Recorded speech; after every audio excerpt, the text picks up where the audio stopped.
కేటీఆర్ పై మంత్రి కొండా సురేఖ వ్యాఖ్యలను బీఆర్ఎస్ మహిళా నేతలు తీవ్రంగా ఖండించారు.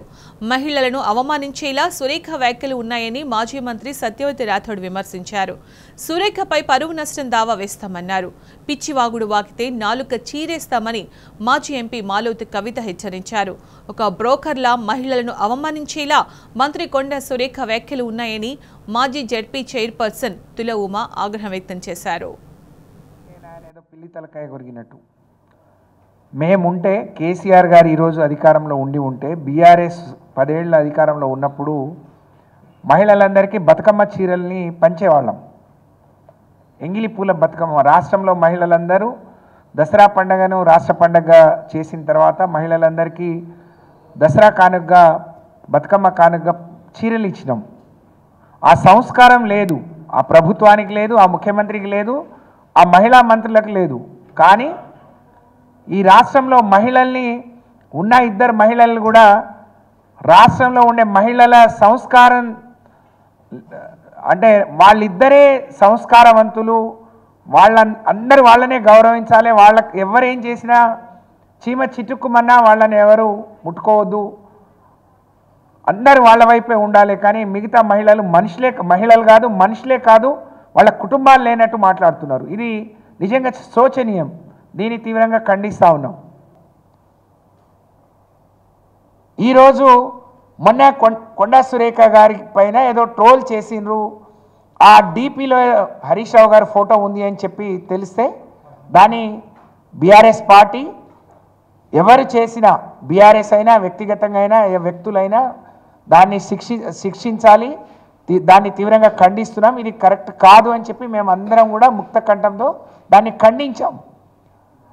ఆ ట్రోలింగ్ని చూసింది 10 పైసల వంత అయితే కొండా సురేఖ గారే ప్రెస్ మీట్ పెట్టి ఆ ట్రోల్ అయిన వార్తల్ని ఆమె చూపించుకుంటూ ఏడ్చుకుంటూ, రాజకీయాల్లోకి వచ్చినప్పుడు అన్ని గట్స్ ఉండాలి, ధైర్యం ఉండాలి, గట్టిగా మాట్లాడే ఇది ఉండాలి. అందరినీ తిట్టడానికేమో నోరు నెత్తిన పెట్టుకొని మాట్లాడతావు, నీకెవరో ఏదో అంటే కన్నీళ్లు పెట్టుకుంటావు. ఈ రాష్ట్రంలో చాలామందిని చాలా రకాలుగా మరి మా పార్టీలో ఉండే నాయకులను కూడా ఇష్టం వచ్చినట్టు ట్రోల్ చేశారు. అప్పుడు మీ నోర్లు మూతపడ్డాయి. కానీ ఇవాళ రేవంత్ రెడ్డి గారు ఈ హైదరాబాద్ వాళ్ళు ఓట్లు వేయలేదనో, లేకపోతే ఆయనకేం హిడెన్ ఎజెండా ఉందో, హైడ్రా అనే ఒక కార్యక్రమాన్ని చేపట్టి వేలాది మంది పేదల పొట్టన కొట్టి వాళ్ళ జీవితాంతం కష్టపడి వాళ్ళ కష్టార్జితంతో కట్టుకున్న ఇండ్లను కూల్చేసి రోడ్డు పాలు బజారు పాలు చేశారు. అందులో మహిళలు ఉన్నారు, గర్భిణీలు ఉన్నారు, బాలింతలు ఉన్నారు, చిన్నపిల్లల తల్లులు ఉన్నారు, ముసలి వాళ్ళు ఉన్నారు. వాళ్ళ పక్షాన మాట్లాడండి. వాళ్ళని సమర్థిస్తున్నారు మీరు. హైడ్రాని సమర్థించే ముందు ఇంతమంది రోడ్డున పడితే ఇది ఈరోజు బీఆర్ఎస్ ప్రభుత్వం వచ్చినప్పుడు జరిగింది కాదు. అనేక ఏళ్లుగా మరి కాంగ్రెస్ పార్టీయే ఎక్కువ రోజులు ఈ రాష్ట్రాన్ని పాలించింది.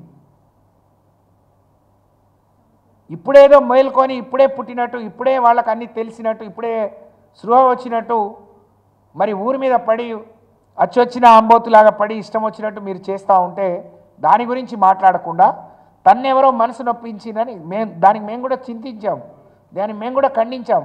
ఎవరైనా ఖండియాల్సిందే. కానీ ఇవాళ కేటీఆర్ గారి గురించి బీఆర్ఎస్ పార్టీ ఆదరణ చూడలేక ఓర్వలేక దీన్ని ఎట్లా డైవర్ట్ చేయాలి పండగ ముందు అని మనసులో అక్కసు పెట్టుకొని కొండా సురేఖ గారు ఇష్టం వచ్చినట్టు మాట్లాడారు. పూర్తి సినిమా ఇండస్ట్రీలో ఉండే మహిళలందరినీ కూడా తను తప్పుడు మనుషులుగా చిత్రీకరించే పని చెప్పారు, ఆలోచన చేస్తూ ఉన్నారు. తను కూడా సినిమా తీసింది ఈ మధ్యనే బిడ్డను పెట్టుకొని. అంటే వాళ్ళకు కూడా ఇవన్నీ వర్తిస్తాయా? సినిమాలో ఉండే మహిళలందరూ కేటీఆర్ గారితో సంబంధం అంటగడతారా?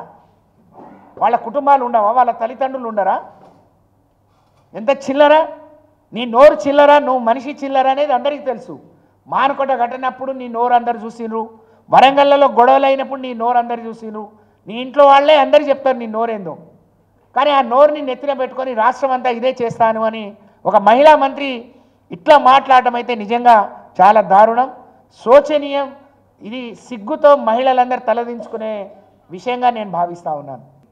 తప్పకుండా మిమ్మల్ని ఇట్లా వదిలిపెట్టాం. అన్నిటికీ మాకు మీ నుంచి జవాబు రప్పిస్తాం. మీరు తల వంచుకొని జవాబు చెప్పే రోజు, సమాధానం చెప్పే రోజు త్వరలోనే వస్తుంది. మిమ్మల్ని కోర్టుకి ఇడుస్తాం, మీ మీద పరువు నష్టం దావా వేస్తాం, మిమ్మల్ని తప్పకుండా బజార్లో నిలబెడతాం. ఆ పని మీరు చేసుకోవద్దు అని చెప్పి హెచ్చరిస్తూ, సురేఖ గారు చాలా సీనియర్ నాయకులు, చాలామంది మహిళలందరికీ కూడా ఒక ఆదర్శంగా ఉండాల్సిన వ్యక్తి. కానీ కేటీఆర్ గారికి స్వతహా కూడా మహిళలంటే మంచి గౌరవం ఉన్న వ్యక్తి. అటువంటి వ్యక్తిని పట్టుకొని ఇష్టానుసారంగా, అంటే కాంగ్రెస్ పార్టీ వాళ్ళకి కావచ్చు, వాళ్ళ రాష్ట్ర నాయకులు కావచ్చు, ఒక అలవాటు అయిపోయింది. ఏంటంటే మాటి కేటీఆర్ గారి పేరు రాగానే సినిమా ఇండస్ట్రీలో ఉన్న మహిళలందరినీ బజార్కి ఇచ్చి, వాళ్ళ కుటుంబాలను బజార్కి ఇచ్చి, వాళ్ళ కుటుంబాలు చిచ్చు పెట్టే విధంగా పూర్తిస్థాయి మాట్లాడుతున్నారు. చాలా సిగ్గుచేటు. మాటికి నాగ చైతన్యనో, సమంతనో, లేకపోతే నాగార్జుననో వాళ్ళ కుటుంబాలను ఎన్నిసార్లు రోడ్ల పాలు తీసుకొస్తూ ఉంటారు. ఎంత సిగ్గుచేటు చెప్పండి మీరు మాట్లాడుతున్న మాటలు. నీ మాటలు సురేఖమ్మ, నువ్వు చాలా సీనియర్ నాయకులు, నువ్వు మంత్రి అనే ఒక అహంకారంతో ఒక మహిళవి ఉండి సినిమా ఇండస్ట్రీలో ఉన్న మహిళలందరి పట్ల చాలా చీప్గా చేస్తుంటే, సినిమాలో పోయే ప్రతి మహిళలు కూడా ఒక వేరే వ్యవహారంతో ఉంటునే విధంగా చాలా చండాలంగా మాట్లాడుతాం. చాలా సిగ్గుచేటు. ఏదైతే సురేఖ గారు కేటీఆర్ గురించి అడ్డగోలు, అంటే మీరు కేటీఆర్ గారు ఫినాయిల్తో కడగాలి, యాసిడ్ పోసి కడగాలి, మీ నోర్లు యాసిడ్ పోసి కడగాలి ఖచ్చితంగా. అనవసరంగా మీరు అందరి కుటుంబాలను రోజు రోడ్డు ఇడుస్తూ ఉన్నారు. సురేఖమ్మ, మీరు కేటీఆర్ గురించి విమర్శించే ముందు, ఎందుకంటే నిన్న కేటీఆర్ గారు ప్రతి గల్లీ కాలి ఇంటింటికి వెళ్ళి అయితే హైదరాబాద్ ద్వారా మూసీ రివర్లో ఇబ్బంది పడుతున్న అక్కడ కూల్స్తున్న ఇళ్ళ గురించి వాళ్ళని అందరినీ పరామర్శిస్తూ ఉంటే వాళ్ళకి అర్థమైపోయింది కాంగ్రెస్ యొక్క గ్రాఫ్ పూర్తిగా హైదరాబాద్ అయితే మొత్తానికి మట్టి కాలిపోయిందని చెప్పి వాళ్ళు తెలిసినాక ఏంది, ఏ విధంగా ఈ విషయాన్ని డైవర్ట్ చేయాలని చెప్పి సురేఖ గారిని, సీతక్క గారిని వారి ముందు తీసుకొచ్చి, సీన్లో తీసుకొచ్చి దీన్ని పూర్తిగా పండగ ముందు డైవర్ట్ చేయడానికి, అంటే కనీసం బతుకమ్మ చీరలు కూడా ఇవ్వలేని దీనస్థితి కాంగ్రెస్ పార్టీది. ఇవంతా డైవర్ట్ చేయడానికి ఇవాళ ఏదైతే సురేఖ గారు మాట్లాడుతున్నారో, ఖబర్దార్ సురేఖ గారు, ఊరుకునేది లేదు, మేము ఊరుకుచ్చి కొట్టాల్సి వస్తుంది. అంటే ఆమె కడికి వచ్చేసరికి నేను ఆడే మనిషిని, నాకు ఇట్లా జరిగిందని ఇప్పుడు గుర్తొచ్చినట్టుంది. అవన్నీ పక్కకు పెట్టి చిన్న విషయాలని పట్టుకొని ఒక రాద్దంతం చేసి ఇవాళ కేటీఆర్ పైన నేను అడుగుతున్నాను కొండ సురేఖ గారిని, కొండ సురేఖ గారు మీరేనా ఆడోళ్ళు? వేరే ఆడవాళ్ళ పేర్లు నువ్వు ఎట్లా తీసుకుంటావు? నీకేం రైట్ ఉంది? నువ్వు అసలు ఆడదానివేనా? వాళ్ళ కుటుంబాలు లేవా? వాళ్ళు బాధపడరా? వాళ్ళు ఆవేదన చెందరా? ఒక రకులని, సమంతని ఎట్లా తీసుకుంటావు నువ్వు పేరు? నాగార్జున, కేటీఆర్ మధ్యలో నువ్వేమన్నా బ్రోకర్ పని చేసినావా? నీకేమన్నా నువ్వు బ్రోకర్ పని చేసి నీకు చెప్పిండ్రా వీళ్ళు? రమ్మనంటే పోలేదని అంత స్పష్టంగా ఎట్లా చెప్పగలుగుతున్నావు?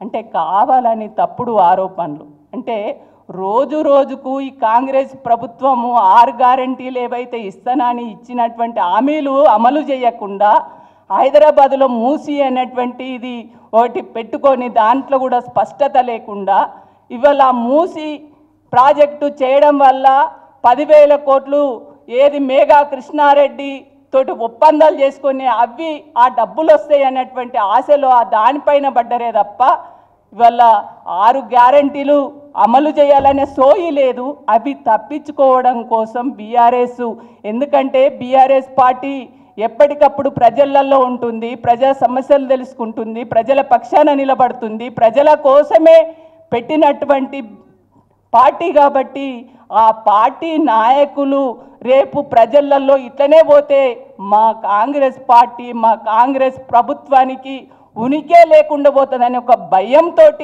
ఈ రకమైనటువంటి ఆరోపణలు చేస్తున్నారు తప్ప ఇంకొకటి కాదు. కాబట్టి ఖబర్దార్ కొండ సురేఖ గారు, మీరేందో, మీ చరిత్ర ఏందో, మీ కుటుంబం ఏందో ఈ తెలంగాణలో ఉన్నటువంటి ప్రజలందరికీ తెలుసు. నీ కన్నీళ్ళు, నువ్వు ఏడుపుడు, నీ మాటలు ఇవన్నీ కూడా తెలంగాణ ప్రజలకు కొత్త కాదు. ఇవి ఏడుపులు కానీ ఈ పనికి పనిల మాటలు ఇతర ఆడవాళ్ళని కించపరిచేటువంటి పద్ధతి మానుకో.